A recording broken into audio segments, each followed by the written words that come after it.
تعلم العلم على قسمين: قسم فرض عين على كل مسلم لا يعذر أحد بجهله، وهو ما لا يستقيم دين العبد إلا به من معرفة العقيدة الصحيحة وما يضادها أو ينقصها، ومعرفة أحكام الصلاة، ومعرفة أحكام الزكاة، ومعرفة أحكام الصيام، ومعرفة أحكام الحج والعمرة، أركان الإسلام الخمسة.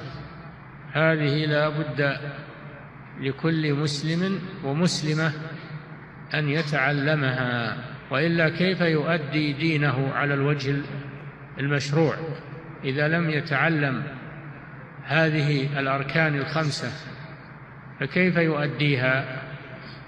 لا بد أن يتعلمها. وأما النوع الثاني وهو ما تعلمه فرض كفاية، هو فرض واجب لكن ما هو على كل مسلم، بل على من عنده الاستعداد لذلك، وهو تعلم بقية أبواب العلم من فقه المعاملات، وفقه المواريث، وفقه الأنكحة، وفقه الحدود، وغير ذلك.